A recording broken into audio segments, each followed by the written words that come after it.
So students, अब tool geometry में ऐसे सिस्टम के बाद हम बात करते हैं ORS सिस्टम। ORS का मतलब होता है ORS ऑर्थोगोनल रेफरेंस सिस्टम। क्या हुआ आपका? Orthogonal reference system. तो इसको भी जब हमें समझना होगा तो इसको भी हम एक टर्निंग ऑपरेशंस की मदद से समझेंगे कि ये आपका टर्निंग ऑपरेशन है इस तरह। क्लियर? और जहां पे हम क्या करते हैं, स्पेसिफिक डायमीटर को रिड्यूस किया जाता है अकॉर्डिंग टू मशीनिंग। अब जैसे कि यहां पर आप देख रहे हो स्टूडेंट्स कि अब ये जो टूल है,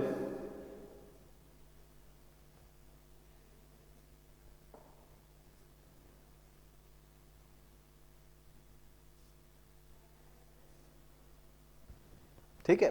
अब इस टूल में जैसे कि आपका ये क्या पोर्शन है, ये पोर्शन है आपका जेड एक्सिस, जैसे अपन उस समय बोलते हैं ना जेड एक्सिस, तो ये है आपका कटिंग एज। अब कटिंग एज, अब मशीन रेफरेंस सिस्टम में तो क्या पढ़ा था हमने कि जो मशीनिंग करते हैं वो x axis means machining reference system के दौरान हम मशीनिंग करते हैं। अब यहाँ पर जो मशीनिंग होगी वो होगी आपकी टूल रेफरेंस सिस्टम के बेस पर। तो ये जो टूल का जो एक्सिस है, इसको इस पेन से अलग तरीके से मैं यहां पर क्लियर कर देता हूं।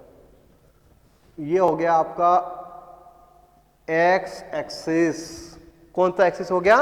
X axis. अब चूंकि ये ऑर्थोगोनल है दैट मीन्स ये इसके परपेंडिकुलर, तो ये हो गया आपका वाई एक्सिस। और ये आपका पोर्शन जो पॉइंट में था ये तो था आपका जेड एक्सिस।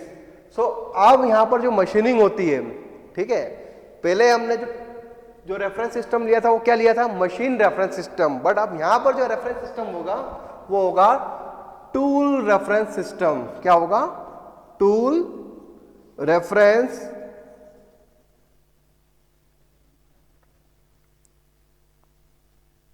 सिस्टम। मतलब इन शॉर्ट अब हम जो मशीनिंग करते हैं उसमें हम जो एक्सिस को रेफरेंस मानेंगे वो क्या रहेगा? आपका टूल। तो वो मशीन नहीं रहेगा, तो इसलिए इसको हम क्या बोलते हैं? ORS, orthogonal reference system. क्या बोलते हैं? Orthogonal reference system. जैसे कि आपका टूल सिग्नेचर ASA में इस तरह था। अब अगर हम बात करते हैं ऑर्थोगोनल रेफ सिस्टम में टूल सिग्नेचर की, तो वो सिग्नेचर में थोड़ा सा चेंज रहेगा, बाकी कुछ चीजें इसमें एज इट इज रहेगी।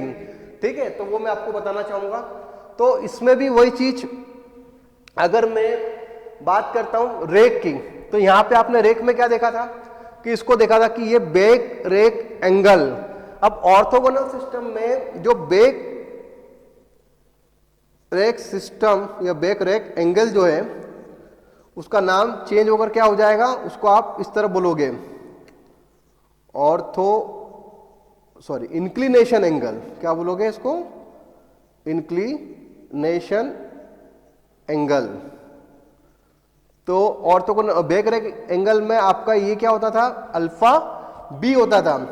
अब यहां पे आप इसको बोलोगे लेमडा। क्या बोलोगे इसको? लेमडा। तो ये लेमडा बी हो जाएगा, इसको बोलोगे आप इंक्लिनेशन एंगल। किसमें? ऑर्थोगोनल में। अल्फा बी को आप रिप्रेजेंट करोगे लेमडा ओ से। क्लियर? तो ये हो जाएगा बैक रेक एंगल। और जो आपका साइड रेक एंगल था किसमें? ये वाला ASA में, वो यहां पर हो जाएगा आपका ऑर्थोगोनल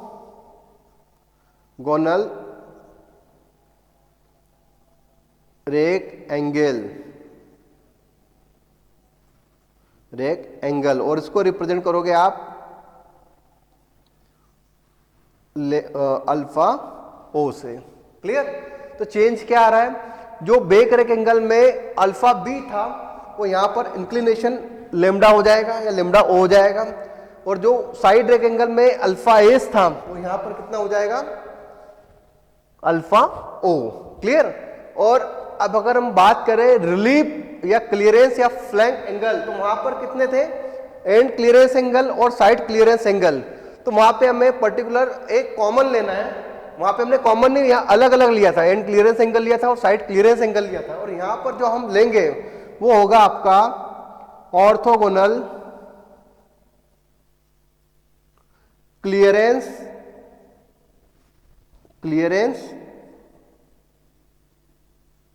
एंगल, और वो क्या हो जाएगा, वो हो जाएगा रो ओ, ऑर्थोगोनल क्लियरेंस एंगल।